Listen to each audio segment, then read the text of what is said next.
Well, we last left off, you were working with Playhouse Pictures, Mhm. and I wanted to know, up until that time, what had been your experience with animation for television? Well, the first time I did any animation that was used on television was at UPA, and I did some Ford spots.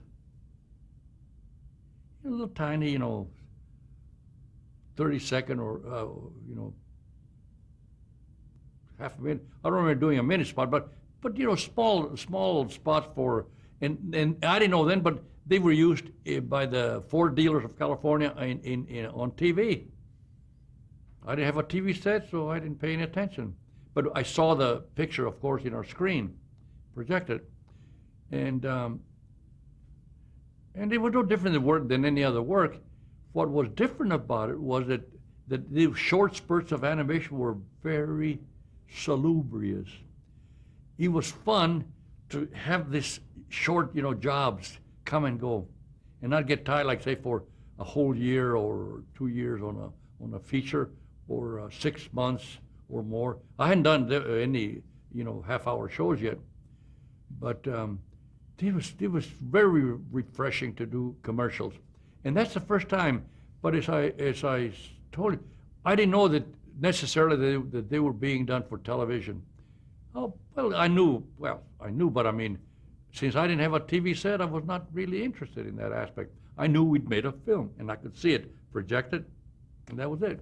And but that was the first time, and that's how I met these people from J. Waller Thompson, because they were the ones that were, representing the Ford dealers, and they gave me a great. They're the one that gave me the opening into Schultz. Great people. Now, when were you first approached about working on the Ford Falcon commercials with Schultz Yeah. and the Peanuts gang? Well, see, that's how I started working with Schultz. Number one, J. Waller Thompson came to me and said, "Bill," he said, "we have some spots for you to do, but you have to audition for the job." I'm an animator. I don't audition. I was thinking of an actor going up there and putting on an act. No, he said, "There's this fellow that draws Peanuts. You ever hear of Peanuts?" Well, yeah, it's a new comic strip. Yeah, well, we want him to represent us in the Ford Falcon, but he refuses to work with anybody from Hollywood or New York. So we told him that we had a good animator that was not a New Yorker, and we'd like to use him, and he was available, on and on and on. So Schultz said, "Well, I'd like to meet him." So we flew down to San Francisco, drove up to Sevastopol to meet Schultz. And I brought my, sample reel, mainly beer spots and, things that I had to have, like, inconsequential things like for breakfast foods, and a terrible, terrible reel. We showed it to him, and he found nothing in it that was offensive. And also, we kind of got along. And I was introduced to him as a Mexican, see, not as a Hollywoodian. If I'd been introduced to him as one from Hollywood, he'd have said, out, out, out, out. But he didn't. And so we became good friends, but that's how I met him. Now, you asked me about working on the spot. What happened was this. Now, the agency had a theme or business they wanted to present. So they'd give it to Schultz. And Schultz and I would get together and go over it. And now he would either correct it or change it or say, "I don't like it." Meanwhile, my job was to draw a storyboard of that little spot. And that really set the manner that we would eventually get into doing the shows, because that worked. We'd sit down and talk about it, and I would draw it, and he would okay it. And this was about 1959 when you first started There the was ads? about, it was in the late 50s, yeah. Usually it was in the late 50s, not quite. It could have been around 59 because, yeah. Because that's when I left AID. But anyhow, he was around. He was in the late 50s. Yeah. And how familiar were you with the Peanuts comic strip at the time? Well, you see, Schultz at that time had just started his comic strip, and was being sold, and it was, had very few newspapers. But his storyline was so good that it right away captured the imagination of the readers. And I thought that his drawings were terrible, and I told him so. I said, Sparky, I said, this, but he kept on drawing, and I said, you are learning to draw by doing your strip. And it was true, that's how he learned to draw. But of course he was curious, and he also, had a good sense of history and of the arts. And so he was very, very much interested in art appreciation. So he was a natural. He was a natural drawer anyhow. He had to learn to draw like I did at Disney. See? And he learned by doing his strip. And we must have done, I don't know, maybe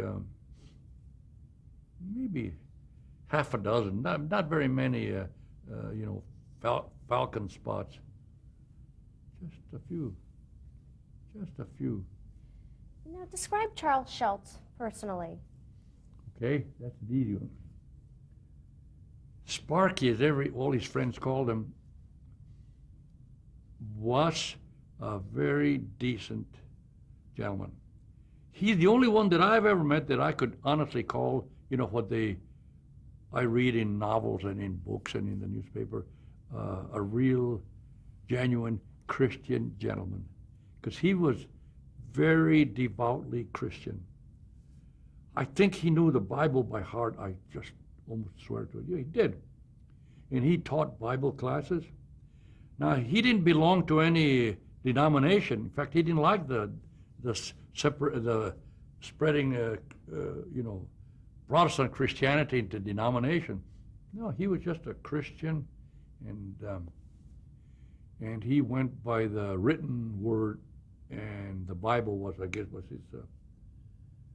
was his dictionary even. So he was very gentle, a very gentle man. He was not violent at all. You know how rambunctious I am, jumping up and down. He never would do that. He looked at me with his little beady blue eyes, and I guess just appraised me and wonder what's the matter with me. I'm jumping around and, acting up, getting angry, bawling people out I shouldn't. See, he wouldn't do things like that at all. He was just the opposite. If you see my carryings on, you can jolly well be sure that Schultz was the opposite. But we were very good friends, and we worked very closely for about 40 years, over 40 years.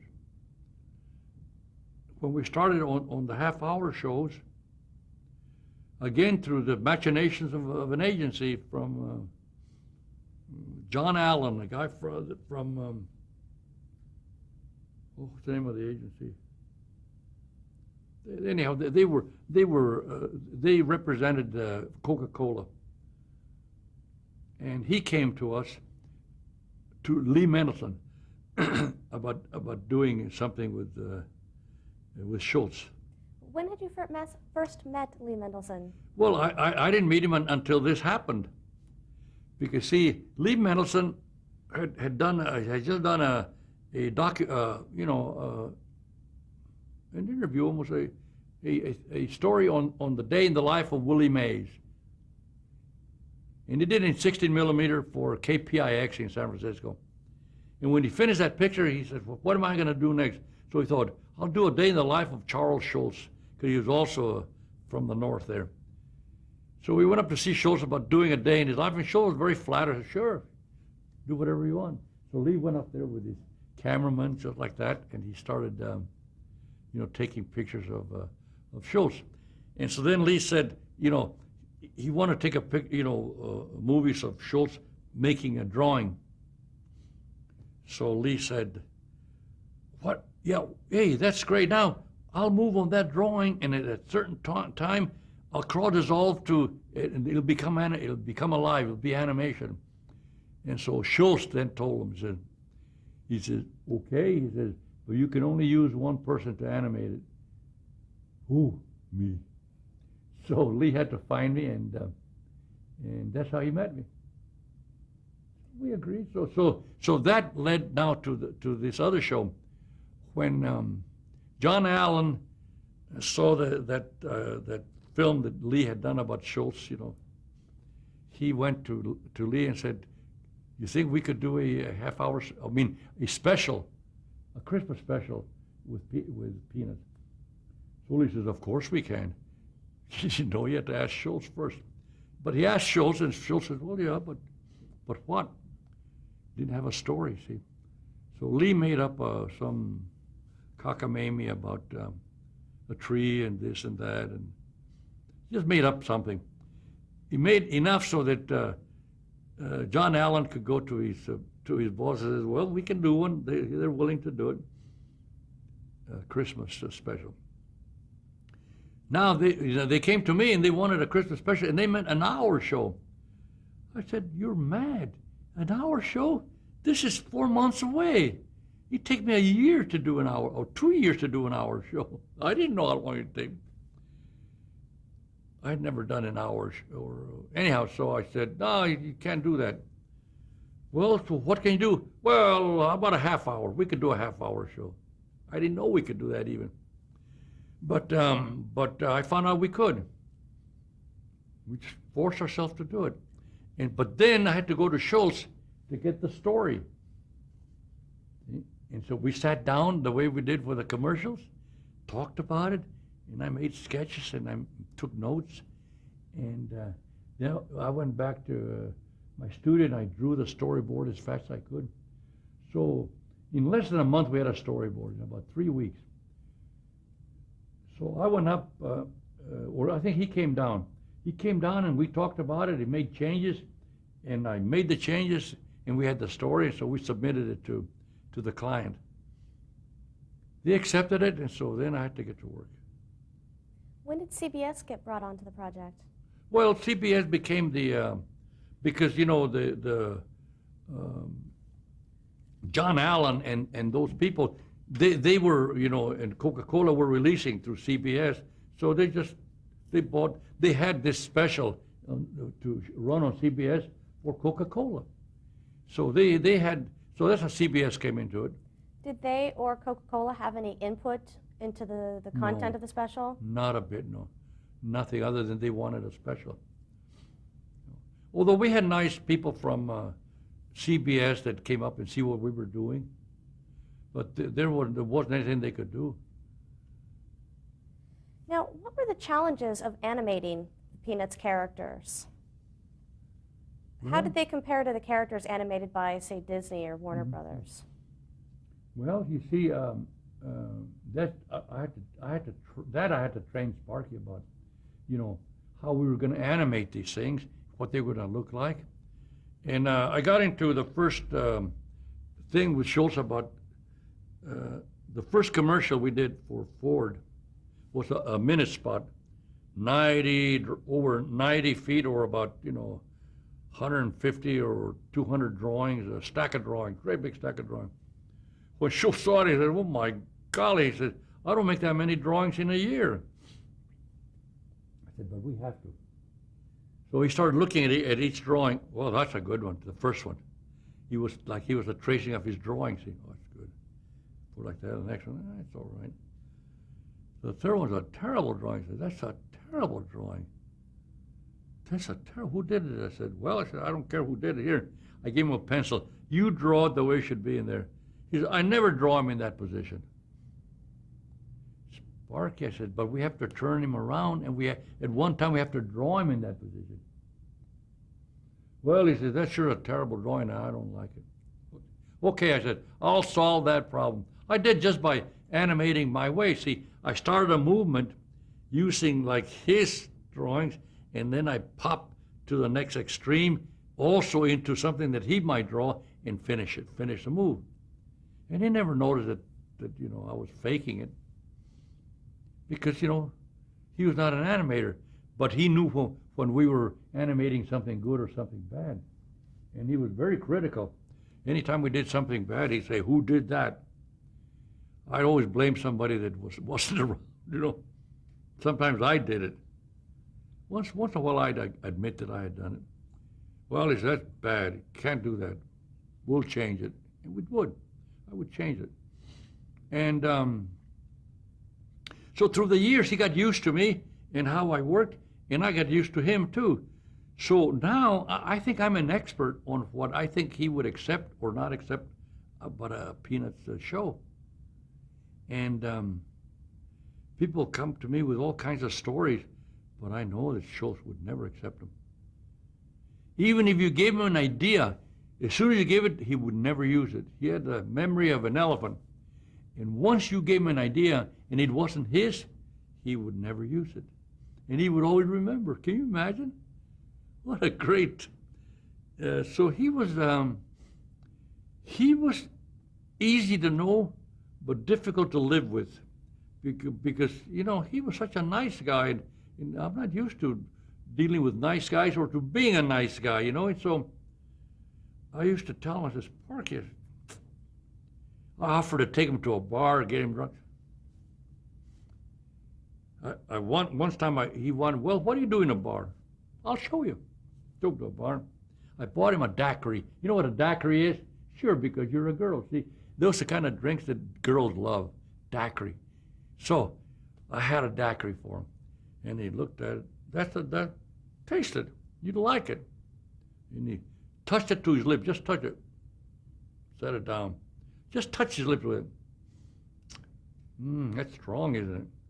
"No, Sparky, you just touched it to your lips. Drink some." He wouldn't. I said, "That's what we do in a bar. We take a drink. And we talk to people. We socialize in a bar." I explained to him that in London, that's where people take their friends to socialize. They go to their local pub. They don't have room in their houses. Says, "Sparky, very few people have a house as big as yours, or in a setting like yours." She had like a 26 or like around 30 acre or 40 acre, 30 acre house up in Sevastopol, like a 30 acre redwood park. It was a beautiful place. I said, "Sparky, very few people can socialize in a place like yours, so they go to a bar." He wouldn't believe me. So he was the only person who wrote the special at Charlie Brown Christmas? Nobody else contributed? Nobody could touch it, yes. What was the story about? Well, the first one we made, of course, was a typical Christmas show, where we used a lot of material from his strip, and the one is, of course, the Charlie Brown, wistful guy that he is, being put in charge of the Christmas play, and the kids, of course, destroying his effort. Typical Charlie Brown thing. And then they said, "The trouble with us, Charlie Brown, is that we don't have a tree. You go out and," Sally or somebody, no, not Sally, Lucy says, "You go out to a little tree place and buy a nice pink, aluminum tree and bring it back." And so Charlie Brown goes off to get his tree, and he brings a little runt of a tree, only because he feels sorry for it. See, he brings it back. And so the kids are convinced. They, of course, meanwhile, are partying it up while he's gone. And a lot of things happen there that for the first time like, for example, he says one thing that he's disappointed in that in the strip is that he came up with the idea of Snoopy flying his what do you call it, his airplane, and fighting the Red Baron. And they said, "But of course, can't fly, so I don't have any space." Like, he can't fly up there. I said, "I can make him fly." So I did it. I think I did that on the second show. But anyhow, see, he wondered about that, so what did I do? I took old Snoopy and put him in the thing and you know, waggle with like a biplane and go up in the air. And sure enough, he goes up, there's clouds and everything, and we leave the ground, so we just loose the ground, and there he is up there. And then he gets in a fight with a Red Baron, and they shoot each other up, and he finally lands again, boom. When Schultz saw that, he flipped. He really, from then on, I think I was his friend. He just loved that scene. And the fact that now he says, oh gosh, now I can make all kinds of jokes about Snoopy and the airplane. Because, you know, up to now I've been limited. I just didn't know what to do with him. Now I can see he can do everything. Fly up there and fight the Red Dragon, come down, and being France, that was the thing he liked especially. He's crawling around the French countryside. Oh, he loved those scenes. Well, now for people who aren't familiar with Peanuts comic strip, can you describe a few of the characters for us, just what they were like Charlie Brown or Snoopy or Linus? Well, you know, that was a problem we had when we first started. For example, in the strip, they all talk to each other, including Snoopy. Not to each other, but Snoopy has thought balloons of what he's thinking. So we had to get voices for all the kids. Now, kids all sound alike. That's why in the average cartoon, they use women for the voices of boys and children, because their voices are more attuned to children's voices. But we didn't have that luxury. We had to have different characters so we could separate them. They're talking to each other, and we can't have Lucy talking to Sally and sound the same. That would have been like Mel Blanc, would it? You know, no. So we had a terrible time casting kids for these voices. Oh. We finally ran out of time, and the agency said to Sparky refused to accept anything we showed him. The agency said, you have to make up your mind because we have a deadline. We can't be fooling around with this thing for the next 12 months. So then Schultz told me, pick the voices you want and let's go with them. And so we did. And from then on, all the fans, they know each voice by heart. And if I'm re-recording, you know, every 2 to 3 years, and they don't sound like the old Charlie Brown or the old Lucio, right away the fans will write and say, wait a while, you're using somebody else. So that is a problem that, but Schultz never cared. See, Schultz also is sophisticated enough and also has enough imagination to write things into the show. He doesn't have to hear this, you know, terrible voices say his lines. He knows those lines by heart. And so he's not one to complain about the quality of the voice, not a bit. He looks at the content and how we do it. And that was his, used to be our problem, because we had to somehow, I felt I had to do a picture that would make Schultz happy. I didn't want him to look at me with his sad look and tell me that we'd done it. We'd killed his precious strip. Whose idea was it to include the reading from the Bible by Linus in the Christmas program? It's one of the things that I get asked more, and we get more comment on about that reading. Luke or Matthew or something, what it is. Anyhow, Schultz said, you know, at one time we have to come out. He said Linus should come out and tell the real story of Christmas, the biblical story. And I said, no, Spark, you can't do that. That'd be religious, and we can't get religion into the shows. You ruin it. It'd be ruined. Again, he looked at me with those beady blue eyes of his, and he said, Bill, if we don't do it, who will? I didn't think that we had to do it anyhow.